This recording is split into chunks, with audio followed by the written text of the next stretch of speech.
Alhamdulillah, alhamdulillahilladzi lam yalid wa lam yulad wa lam yakul lahu kufuwan ahad. Asyhadu an la ilaha illallah wahdahu la syarika lah wa asyhadu anna Muhammadan abduhu wa rasuluh. Allahumma salli wa sallim wa barik ala Muhammad wa ala alihi wa ashabihi ajma'in, amma ba'd. Qala Allah Ta'ala fil Qur'anil Karim, a'udzu billahi minasy syaithanir rajim. Ya ayyuhalladzina amanu kutiba alaikumus syiyam kama kutiba alal ladzina min qablikum la'allakum tattaqun. Qala Nabi sallallahu alaihi wasallam, man shama Ramadan imanan wa ihtisaban ghufirallahu ma taqaddama min dzambihi. Al hadis atau kama qala. Yang sama-sama kami hormati dan kami takdimi, bapak-bapak, ibu-ibu jamaah Masjid At-Thayyibah yang sama-sama dimuliakan dan diridhoi oleh Allah Subhanahu wa taala. Alhamdulillah, puji syukur kita panjatkan atas kehadirat Allah Subhanahu wa taala yang senantiasa memberikan rahmat dan hidayahnya kepada kita semua, sehingga pada malam hari ini kita dapat melaksanakan salah satu kewajiban kita sebagai umat Islam, yakni untuk melaksanakan solat isya, solat tarawih, dan dilanjutkan kultum dan solat witir. Semoga Allah Subhanahu wa taala memberikan nikmat sehat kepada kita semua, dan semoga keluarga kita, anak-anak kita diberi kesehatan oleh Allah Subhanahu wa taala. Bapak-bapak sehat nggih? Alhamdulillah. Ibu-ibu sehat nggih? Kok kurang semangat jamaah Masjid At-Thayyibah? Kebanyakan buka ini. Bapak-bapak, ibu-ibu yang sama-sama dimuliakan oleh Allah Subhanahu wa taala. Suatu ketika seorang ulama besar didatangi oleh masyarakatnya, didatangi oleh rakyatnya, didatangi oleh umatnya. Lalu masyarakat ini bertanya sekaligus mengadu kepada ulama ini. Wahai ulama, bahwa di dalam Al-Quran itu Allah Subhanahu wa taala berfirman, ud'uni astajib lakum. Berdoalah kamu kepadaku, kata Allah, maka aku akan mengabulkan permohonanmu. Tapi kenapa ini wahai ulama? Kami ini sudah berhari-hari, sudah berbulan-bulan, bahkan sudah bertahun-tahun berdoa kepada Allah, tapi permintaan kami, hajat kami, keinginan kami belum direspon oleh Allah. Insyaallah. Lalu dijawab oleh seorang ulama ini, wahai sahabat-sahabatku, wahai saudara-saudaraku, doamu, permintaanmu, keinginanmu, hajatmu belum direspon, belum dijawab, belum dikabulkan oleh Allah karena ada beberapa faktor. Ini ada 10 faktor, Abu Goni. Izinkan kami untuk menyampaikan sampai jam 12 malam, kalau diizinkan. Tapi khawatir sesuai SOP Abagoni, Ustadz jangan lama-lama kultum di sini. Maklum jamaahnya umur 17 tahun semua, insyaallah. Nah, seorang ulama ini mendengar pertanyaan itu sekaligus mendesak dari rakyatnya, dari umatnya. Doamu, permintaanmu belum direspon, belum dijawab oleh Allah karena ada beberapa faktor. Yang pertama, kata ulama ini, araftumullaha walam ta'idduhu haqqahu. Tentu nasihat ini berkaitan dengan kehidupan kita saat ini. Yang pertama, kata ulama ini, doamu belum direspon oleh Allah. Araftumullaha walam ta'idduhu haqqahu. Engkau mengaku kenal Allah, tapi engkau tidak pernah melakukan apa yang diperintahkan oleh Allah. Itulah nasihat yang pertama. Tentu perintah Allah Subhanahu wa taala banyak hal di dalam kehidupan kita. Yang pertama, yang paling sakral di dalam kehidupan kita adalah mengenai sholat. Pak, sholat itu berat apa ringan? Berat. Puasa itu berat apa ringan? Berat. Sahur itu berat apa ringan, Pak? Berat. Sholat duha itu walaupun hanya 2 rakaat, walaupun siang hari, berat apa ringan, Pak? Berat. Infak walaupun hanya 1000-2000 rutin, berat apa ringan, Pak? Berat. Membaca Al-Quran itu berat apa ringan, Pak? Berat. Membaca surat Al-Kahfi khususnya malam Jumat, berat apa ringan, Pak? Berat. Mendatangi majelis ilmu, berat apa ringan, Pak? Berat, karena ada iman di dalam hati yang berat menjadi ringan. Maka yang dipanggil di dalam Al-Quran surat Al-Baqarah, ya ayyuhalladzina amanu kutiba alaikumus siyam kama kutiba alal ladzina min qablikum la'allakum tattaqun. Yang dipanggil bukan orang-orang Islam, tapi yang dipanggil adalah orang yang beriman. Dalam bahasa Sukodononya, orang yang yakin, orang yang percaya. Maka ketika datang Ramadan ini 1 kali setahun, kalau tidak ada tergetar di dalam hati kita, maka sia-sia. Maka sayang, Ramadan itu masalah, mulai dari bangun tidur sampai kita tidur lagi masalah. Semuanya selama 24 jam mengandung semuanya ibadah. Kita mencari nafkah, bagian dari ibadah. Kita mengajarkan ilmu kepada murid-murid kita, bagian dari ibadah. Kita membaca Al-Quran, bagian dari ibadah. Semuanya bernilai ibadah. Maka bahasanya, lau ta'lamu ummati ma fi Ramadan latamannau an takuna sanatu kulluha Ramadan. Kalau seandainya umatku tahu, menginginkan Ramadan itu akan terjadi di 12 bulan, latamannau an takuna sanatu kulluha Ramadan, maka akan aku jadikan semua bulan suci Ramadan. Karena kenapa? Keberkahan, kemuliaan yang ada di dalam bulan suci Ramadan itu begitu sangat luar biasanya bagi kita. Nah, inilah problem yang pertama yang disampaikan seorang ulama. Kenapa doa-doa kita belum direspon, belum dijawab oleh Allah? Yang pertama, araftumullaha walam ta'idduhu haqqahu. Yang pertama. Yang kedua, wahai ulama, kami ini sudah berdoa berbulan-bulan, bahkan sudah bertahun-tahun, tapi doa kami ini belum direspon, belum dijawab oleh Allah Subhanahu wa taala.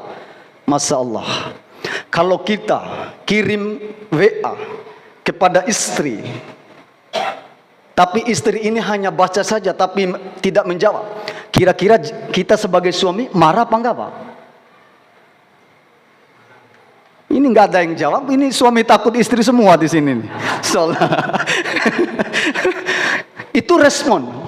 Hanya respon sesama manusia. Atau istri kirim WA ke suami, tapi suami hanya membaca, atau tidak ada centangnya, sudah dibuka tapi belum dibalas. Hari ini kan ada, sudah dibuka tapi nggak ada centang warna hijau. Dalam ilmu komunikasi, Masya Allah, itu kejoliman yang sangat luar biasa menurut saya dalam ilmu komunikasi itu. Karena sudah di share, sudah dikirim WA-nya, sudah dibuka tapi nggak dibalas. Kata zaman sekarang, PHP, sakitnya itu di sini. Leres, Bu? Insyaallah. Itu yang pertama. Yang kedua, wahai ulama, kami ini sudah berdoa berbulan-bulan bahkan bertahun-tahun, tapi doanya kami ini belum direspon oleh Allah. Yang kedua, kata ulama ini, qara'tumul Qur'an walam ta'maluh bih. Engkau membaca Al-Quran, tapi engkau tidak pernah mengamalkan isinya.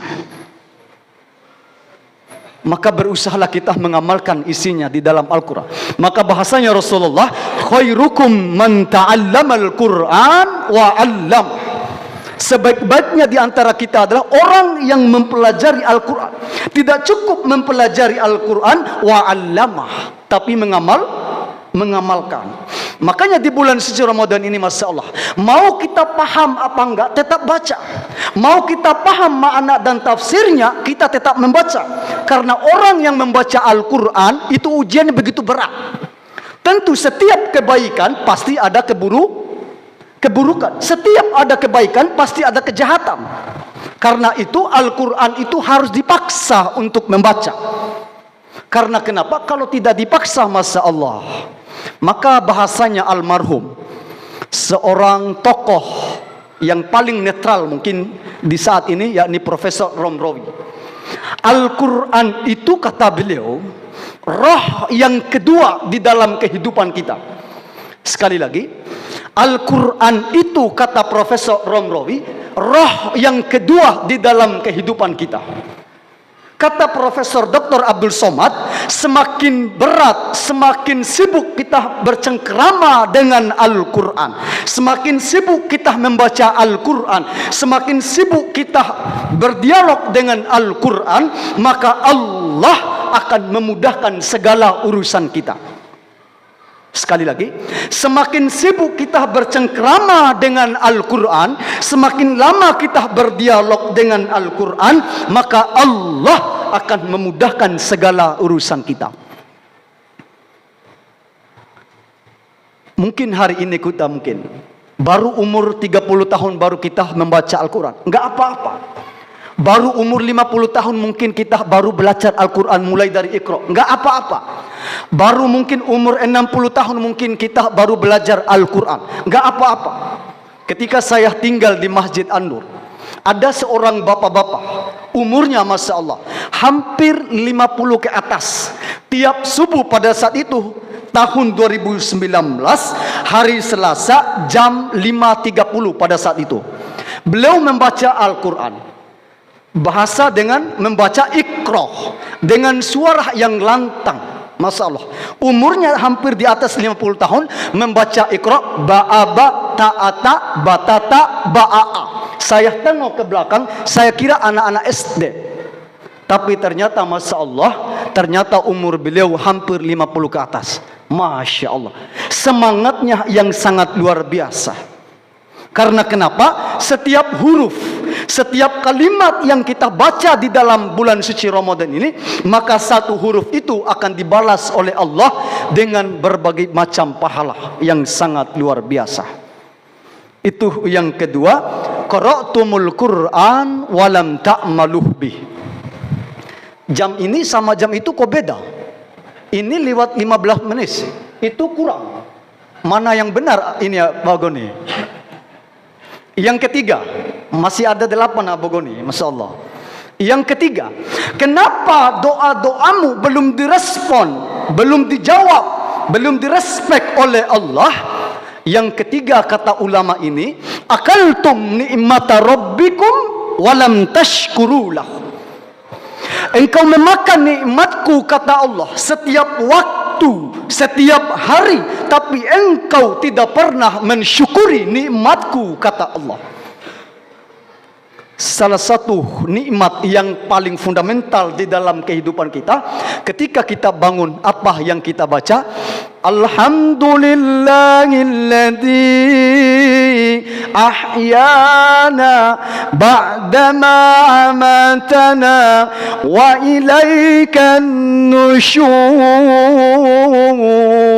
Minimal ketika kita bangun tidur membaca doa itu bentuk tanda syukur kita di malam hari, walaupun sudah pergantian hari. Tapi waktu itu masih gelap, kita bangun sebelum subuh, minimal kita membaca alhamdulillah. Karena kadang ada orang tidur tidak pernah bangun. Ada orang lagi sujud tiba-tiba nggak bisa Ada orang yang lagi main bola tiba-tiba meninggal.